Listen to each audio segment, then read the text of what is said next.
All right, guys, welcome back to the channel. This is Chad Knows Ball. Unfortunately, I wish I had better news for you guys. And I know there's like fucking millions of you like tailing my bets, considering I just started this channel and there's literally nobody listening or watching these videos at all. I'm just making them as practice because one day my shit's going to be absolutely gargantuan. I'm going to have a chat full of people. I'm going to be live streaming games, calling games the way baseball should be called, not this corny ass bullshit that we hear every single day. A whole bunch of fucking dorks. Listen, the Blue Jays won. I gave you guys the Blue Jays to the over. The final score between the Toronto Blue Jays and the Baltimore Orioles was 2-1, and it's not like they didn't have their opportunities to score. First of all, we couldn't get a leadoff guy on from either side. Okay, and we got plenty of base runners on, but it seemed like every single time we had an opportunity to drive a run in, it was with 2 outs. And of course, I don't think there was 1 2-out hit throughout the entire game. It was frustrating. It would have made a huge day, absolutely massive, but we gave a unit back. What are you guys, the cops? Big deal. It happens. So we're going to move on, and in today's video, we're going to go over my first video going over the entire MLB slate for May 29th, 2026, Friday, starting at 3:40 p.m. Pacific Standard. Let's get into it. Starting off with the Atlanta Braves at the Cincinnati Reds. And it looks like we have a -143 tag on the Braves and a +118 tag on the Cincinnati Reds. And this is one of those games where I'm not reading too far into it, man. Atlanta's coming off a nasty victory over the Boston Red Sox. A really lovely bounce back victory after getting their own shit pushed in on the day before. The Cincinnati Reds are coming off an off day. The Braves did play yesterday, something maybe to take into account. But the Reds coming off of just such an ugly loss against the New York Mets. The Mets are absolute garbage, and to lose to the Mets just means you're just not in a really good place. And switching over to the pitching matchup, it's Grant Holmes versus Chris Paddock. And listen, I've been watching Grant Holmes pitch for years, and the dude is just absolutely nasty. Can I make myself smaller in this bottom left corner? Absolutely. What's up, guys? Anyway, Grant Holmes is dirty, bro. He's got a 3.78 ERA, and Chris Paddock, how come we haven't cut him from the sport? He's 0-6 with a 6.86. Looking at the over-under, bro, 9.5 runs. Going back to 9.5 runs. This is one of those games where you're looking at it like, okay, the Reds are going to maybe put up 2 runs, 3 runs if they're lucky. And that's like on the high end. So I have to look at this like, okay, if I'm going to touch this over-under number, I have to think to myself, are the Braves going to put up 8 runs? Are the Braves going to put up 7 runs? Looking at the pitching matchup and a hot offense in Atlanta, I'm thinking Chris Paddock is just going to go from bad to even worse. So for me, I don't know that I'm touching this game at all. I might because I'm a degenerate, maybe kind of like you guys. But seriously, dude, it's probably the over just because I wouldn't be able to forgive myself if I kind of went against what my instinct was, which is Atlanta's just going to absolutely fucking steamroll the Cincinnati Reds. And the Reds might be, they could be a pretty scrappy team, but they're just shit. And that's all there is to that. So we're going to keep it simple and we're going to move on to the next matchup. All right, next up on the slate, we got the Washington Nationals at the San Diego Padres. Total runs at 9. Now, guys, I actually just recorded this whole video, but I didn't have sound, so I'm actually sick to my stomach that I have to redo it all over again. But basically, in short, I have a bias on this game because I'm a Washington Nationals fan. I mean, they're not like my squad, which is interesting because I don't have a squad. I played baseball for 10 years professionally, and I've never had like a loyalty to any particular team. I just have like favorite players. Not that you guys asked. You guys want to hear about this breakdown. Washington Nationals at the San Diego Padres. We got it at a straight pick 'em, right? Like for me, I just on straight bias alone and out of spite of San Diego, because I loathe the San Diego Padres. Can't stand the San Diego Padres, largely in part due to the fact that they have Manny Machado, the cringest. Like he's just cringe, and like just the way he plays the game in general. Like no offense to my San Diego Padre fans that are watching this video right now, which is like probably none of you because my videos don't get any views yet, but that's okay. He's just lazy. He big leagues everything. He has a poor attitude. His interviews make me want to pluck the eyeballs out of my face. It's terrible. And listen, biased aside, the Washington Nationals are young and they're scrappy. They're coming off a day off. San Diego's also coming off a day off, so both teams should be relatively well rested. This is an afternoon game, or it's going to be a night game. But I just think the Padres are shit. They have, I mean, they'll once in a blue moon, they'll have a flash of like what they could actually do. But that just doesn't come enough for me. The Washington Nationals have proven time and time again with that lineup that has so much left-handed firepower. And, you know, with that said, let's look at the pitching matchup. This better pick up the sound, bro. I had no sound in the last video. Lucas Giolito versus Paxton Schultz. And look, hear me out. I know his last couple of outings on the Paxton Schultz side look like what is he even doing on a squad? You have a bad outing or two with not very many innings pitched. This is what happens. Okay. And I think against the San Diego Padre offense, it's not like they got a bunch of firepower over there. Okay. So you're looking at his last few performances. This guy could go out there and he could keep the Padres to a couple, right? On the flip side, Lucas Giolito, I don't really know much about this guy. I do know that in his last couple of performances, they look good. They look pretty good, but it's still a small sample size. He's a right-handed pitcher. It's probably nothing too electric, nothing that these Nationals haven't seen before, nothing these Nationals haven't absolutely shelled before. So you guys know exactly which way I'm going. If I think the Padres are going to score a couple, and if I think the Washington Nationals are going to win, final take, Washington Nationals to the over. And that's just how that goes. Moving on to the next. Coming up next, we have the Minnesota Twins, 27-30 at the Pittsburgh Pirates. The Pirates have been, listen, I'm about to show you guys the odds on this game. And at first, when I first seen it, I was like, damn, are you for real? Especially like with the pitching matchup. I get it, though. You know, the Pirates have kind of been scrapping. They did pretty good against the – actually, no. The Cubs pushed their shit in. What am I talking about? The Pirates are trash. Let's just get that out there. Okay, they're trash. They got, you know, streaks of like they could compete, but listen, okay, the Twins have been underachieving. Let's just get that out there. The Twins are a lot better than what they've been showing us.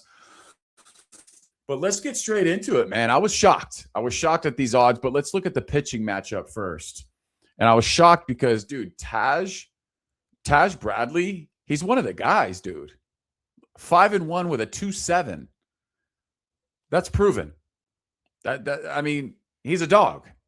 And I was like, oh, definitely Minnesota's going to be favorites in this game. Jared Jones hasn't pitched in a baseball game since 2024, coming off a nasty injury, been rehabbing.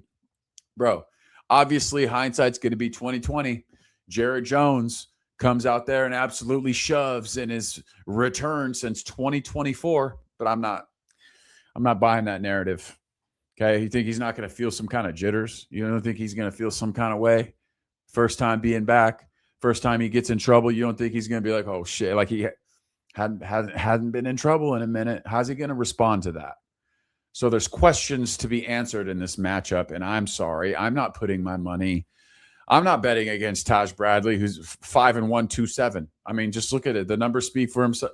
Obviously, sometimes reading too far into numbers will get us in trouble because half the time shit doesn't ever make sense in sports betting. But you got to make a call. And the call I'm making is Minnesota's winning this game. Let's go over to the odds. Minus 139. That's heavy. That's heavy considering the circumstances. I mean, the value is on the fucking Twins all day. And you're looking at another game that I'm going to be betting money on myself 100%. And you guys know what club I'm in. I'm in the over club. If I think that the Minnesota Twins are going to get to this guy, they're going to touch him up and they're going to dig into this mediocre ass bullpen for the Pittsburgh Pirates, then number to me. I got the Minnesota Twins to the over all day. Moving on to the next matchup. All right, so I had to skip over the Blue Jays versus the Orioles matchup because they don't have any starting pitchers announced, and I have absolutely nothing to break down as a result of that. So we're going to skip forward to the Los Angeles Angels, which is just weird to call them Los Angeles Angels still. They're literally in Anaheim, which is about 45 minutes away from Los Angeles, but I digress. They're playing the Tampa Bay Rays, and this isn't going to take long because I can't pick the Angels to win this game or any game except for today because they play Detroit, and Detroit is actually that dog shit that I picked the Anaheim Angels to beat them in Detroit, nonetheless. Which was great because it was an addition to the already 2-leg parlay that I had, and I hit for like 500, which I hope you guys tailed because you would have made a bunch of money doing that as well. But anyway, Anaheim versus Tampa Bay. Tampa Bay is going to shit all over Anaheim tomorrow, but here's one spot where I would, if I'm looking at the pitching matchup, it's Walbert Urania, 2-4 with a 2.5, which isn't bad. Okay, but that plays into like if there was ever a game I was going to pick the under. Looking at the odds on this game, it's 8, and I know like 8 is it just doesn't seem like that much, but from the pitching matchup perspective, Nick Martinez is 4-1 with a 1.5, and he's just not going to allow this Angels team to see shit. They're not going to sniff Nick Martinez tomorrow, dude, and I don't think Tampa's going to cover the 8 by themselves. So that's it. I got the Tampa Bay Rays over the Anaheim Angels. It's a bit juicy, man. This is a game I'm personally going to stay away from. Almost 2-1 on the money line, which is just it's an untouchable line. I mean, if you want to go, maybe the run line -1.5 is you're going to get some plus money on that. But I absolutely hate taking this. It seems like anytime I take the -1.5, the team only ends up winning by 1, and that would be my luck. So I'm personally not touching this game, but the final call is Tampa to the under. Okay, up next we have the Miami Marlins, 26-31 at the New York Mets, 23-33. This should be a pick 'em. I'm just going to go straight to the odds. This should be a pick 'em, but it's not. I mean, pretty heavily favored New York Mets. I mean, if there's any value on this game at all, it's the Miami Marlins. Let's look at the pitching matchup. Let's get straight into this shit, dude. Max Meyer is 5-0 with a 2.5. Okay. You got Max Meyer out there who's been dealing all season against a mediocre New York Mets, bro. They haven't even had flashes, dude. They've been dog shit all year, finding ways to lose, underachieving all year long. It sucks to be a New York Mets fan. It just really does. I mean, it's a bad time to be a Mets fan. Freddie Peralta is not bad. He's not bad at all, but he's 3-4 with a 3.52. Okay. He's worse than Max Meyer in every single way possible. He's got almost double the ERA in the last 3 appearances. He's allowed more hits. He's had less strikeouts. He's had more walks. And you've got Miami as the underdog in this game. I'm sorry. Am I going to, I don't know. I might.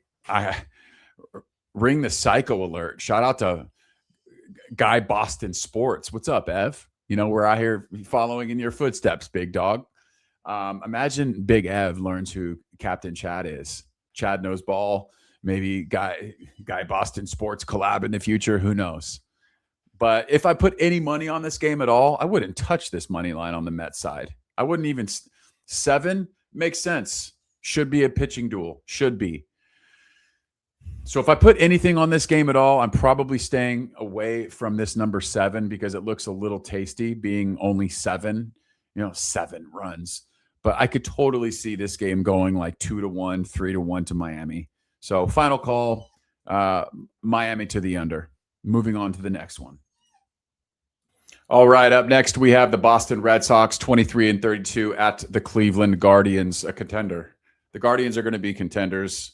They're actually really good, and I actually project them to make the playoffs and making some kind of push. Boston's coming off a pretty big loss against Atlanta. They're going to be looking for a bounce-back spot here. Unfortunately for them, I don't think they're going to get it because moving over to the pitching matchup, you got Tyler Samaniego versus Slade Cecconi.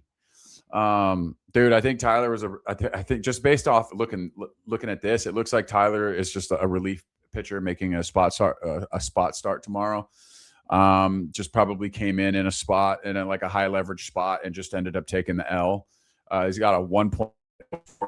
It's a small sample size for Tyler, and I just think the Cleveland Guardians offense is going to be too much for a guy like this. Slade, a little bit more proven, doesn't have the best numbers, but he's a guy. He's a guy in the rotation. He's been in this spot. He's got more experience in this spot. And if I'm looking at the odds here, I don't know if I'm gonna touch this game, but the Guardians are, barely favorites. This looks like almost a pick 'em.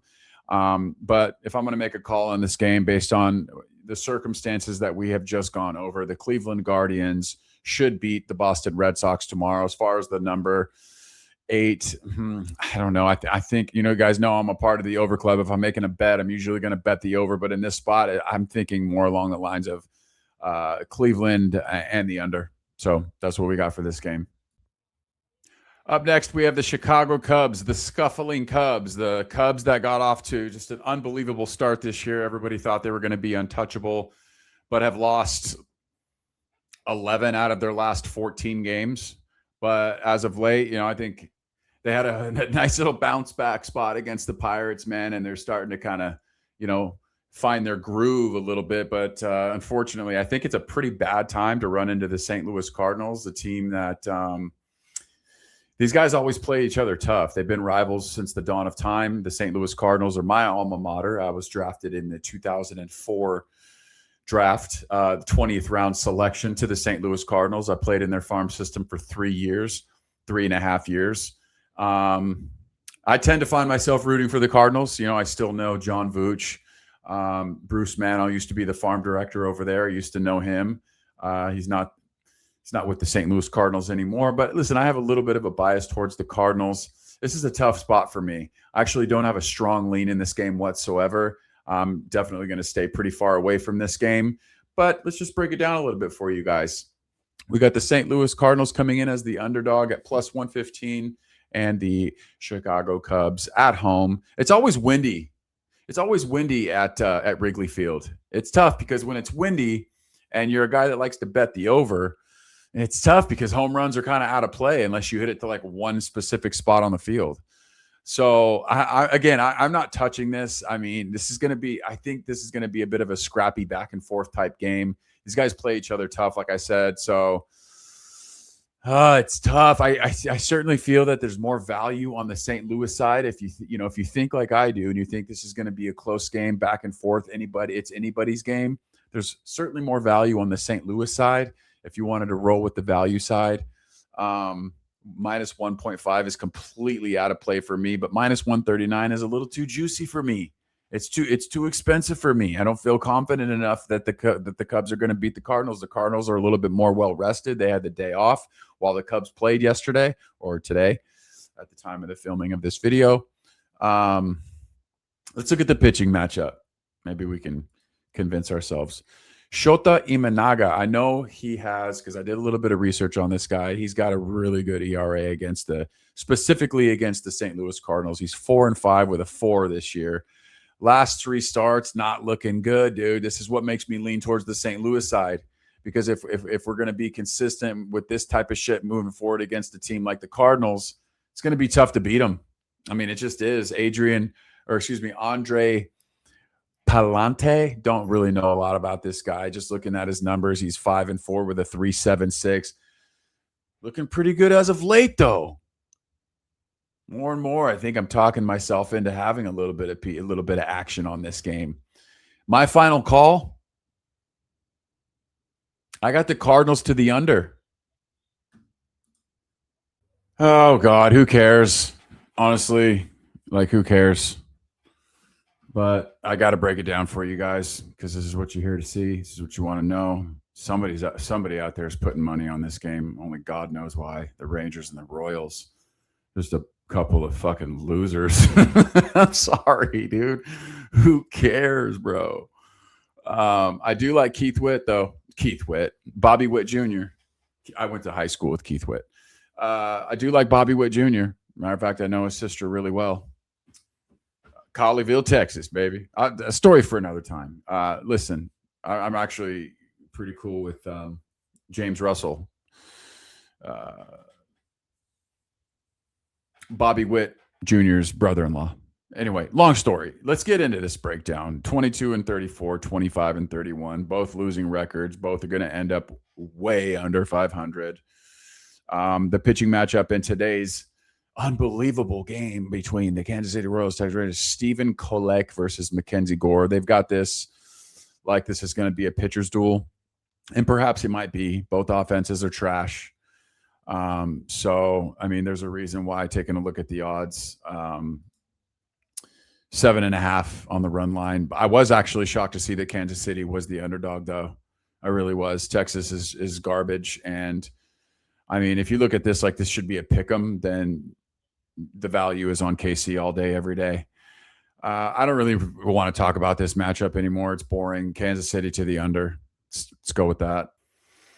You know, they say you should never bet with your heart, but if we're gonna start putting out a long shot of the day, okay, that's what I'm gonna do. In every video I make and every breakdown of the full slate of the MLB, I'm gonna put a long shot of the day, and I'm betting with my heart on this one. Obviously, you already know the direction I'm headed. You already know by looking at this graphic here that the San Francisco Giants are going to be favorites over the Colorado Rockies, because I don't think the Colorado Rockies will ever be a favorite in any game for the rest of this season. But I got a little bit of my heart in this one. Okay, let me show you why. A couple years ago, I coached at Fullerton High School, okay, over in Fullerton. I know Michael Lorenzen. Because he also went to Fullerton High School and he came back for an alumni game and I met him. I mean, you want to talk about a specimen? I mean, you could crack a walnut on this guy's ass. I mean, he is a absolute beast. He's so freaking jacked and he's extremely athletic. Played shortstop in high school and hit bombs. Okay, now he's a pitcher. Logan Webb, on the other hand, on the flip side. Now, obviously, his ERA is trash. Okay, 2-7. This looks bad. This looks really bad, but he's got something in the tank. Okay, he could have his days. This doesn't look good. I get it. Logan Webb's coming off a rehab assignment in A-ball. We don't know what version of Logan Webb we're going to get. You know what I mean? I mean, we don't know how long of a leash they're going to give Logan Webb. The freaking bullpen for the Giants is trash. So let's just say, hypothetically speaking, you know, Colorado gets to Logan Webb early and his pitch count gets up. You know, he's got like 70, 75 pitches. It's like the fourth inning. We're going to have the rest of the game to kick the shit out of the bullpen over there in San Francisco. Excuse me. We're going to be in Colorado. I get it, dude. Looking at the odds, I get the 10.5 mark, but I'm betting with my own hard-earned money that I won today on a nasty 3-leg parlay. I'm betting that Lorenzen's going to keep the San Francisco offense in check. Colorado's not going to score too many runs off Logan. So this is a crazy pick, dude. Double the value. I've got Colorado on the money line to the under. Okay, that's a crazy take. And if this hits, you better believe I'm going to come back and clip this and just shove it in your face.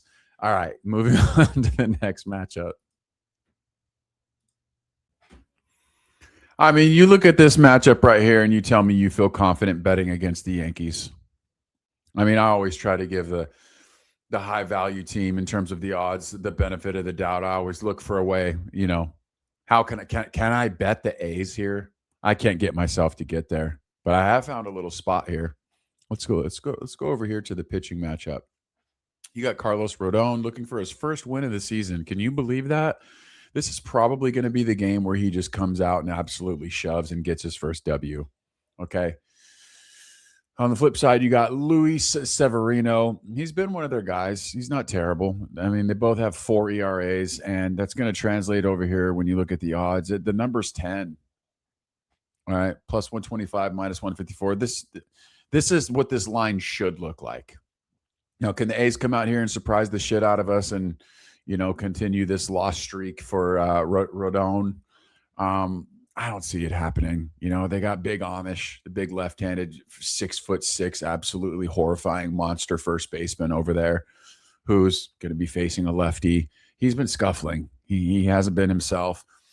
And I always feel like if the A's are going to win, he's got to be driving in runs. And I just don't see that happening tomorrow against Rodon. So final call, I got the Yankees to the under. And I think for me, I may stay away from the game because this is too much juice for me. Minus 154 is too much juice.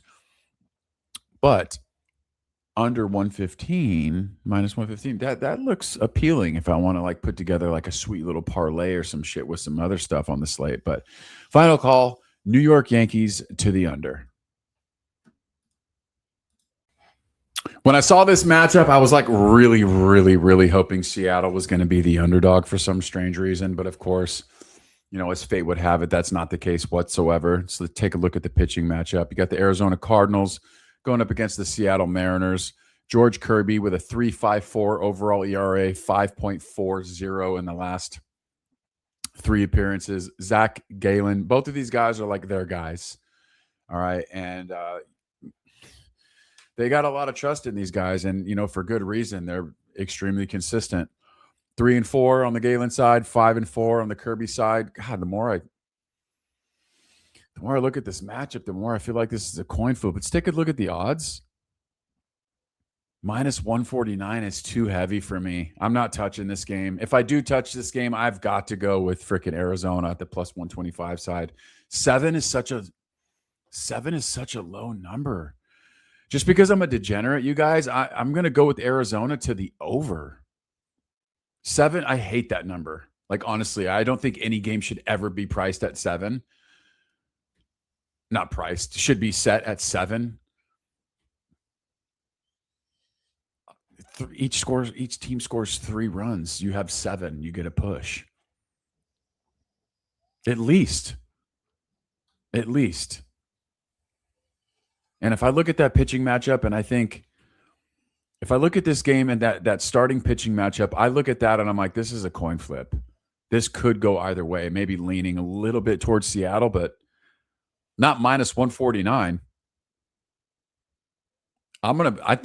This is greasy. This is degenerate shit, but I'm going to go Arizona to the over, and I'm going to parlay those two things together. Just because Arizona's been playing really good lately. It's not like they've been playing like shit. Bro, Marte, he's just on another level, bro. And I think if Marte gets going, the rest of his team is going to feed off of him offensively. And Seattle's always going to give you, what I mean? Seattle's got a good team. What's their record? 31-24. The D-backs are 31-24. And the Mariners are 28-29. And you got them as big dogs here. That's in Seattle. Seattle's an absolute graveyard. I get it. There's not a lot of home runs hit there, but there are home runs hit there. Anyway, final call, Arizona to the over. Let's go D-Gen with it. Ring the psycho alert. Shout out to Guy Boston. Guy Boston Sports, Big Ev. Well, isn't this like a Cinderella story? Lovely little ending, little cherry on top to this slate of MLB baseball games. Guys, thank you for watching. Make sure to like the video, subscribe to the channel. It's actually quite a bit of work to do this. I know I'm doing this at a very novice scale, but man, it's taken me a long time to make this video. Little heavyweight matchup here, dude. Phillies versus the Dodgers. 36-20, dude. The Dodgers are 36-20. That is nasty. So the Phillies are 5. The Phillies are 2 games above 500. That's actually crazy. But listen, guys, I'm here to tell you that they got Zach Wheeler going tomorrow, and the dude just doesn't give up runs. But how many offenses in this league are like the Los Angeles Dodgers?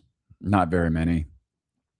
The problem is he's going up against Justin Robleski. He's 6-2 though, with a 3.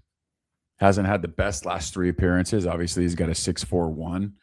I mean, if you were to go off this suggests that the Phillies are going to win and there's not going to be very many runs scored, right?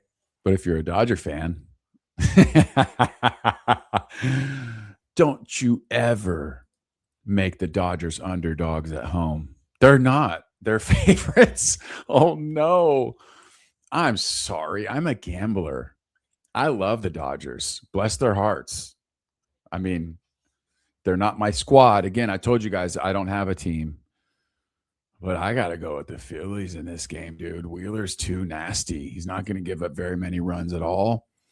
And I think the Phillies are going to get to Robleski at some point, right? The Dodgers do have a good bullpen, though. 8 against these 2 offenses, this number seems fucking like nothing. Number 8. But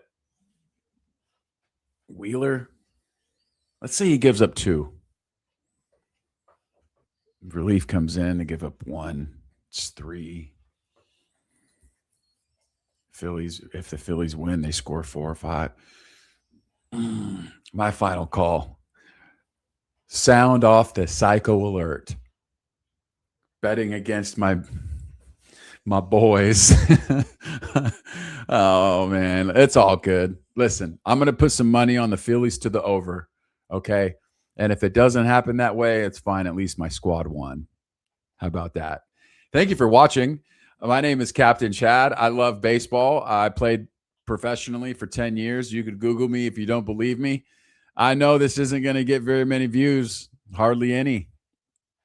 But I keep reminding myself why I keep showing up to do this shit, because as I sit here and as I do this and I break these games down and I make these videos that I'm extremely new at doing, I'm just learning. I'm learning how to do this shit. I'm learning how to operate this little StreamYard system. I'm going to learn more and more, and I'm going to have a good time doing it. And whether it amounts to something or not doesn't really make any difference, because in life, you should just do things that you enjoy, man. Something that fills you up, something that gets you excited to get out of bed every day. And I think this is a part of the ticket to happiness. There's other things in life that make me happy, like my family, my dogs. But you got to have something.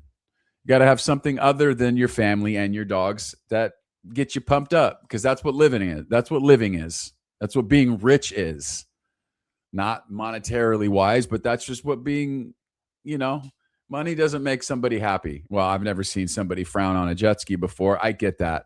But what I'm saying is, if you could just find a hobby or something you enjoy doing and you just do it for free, then you're winning.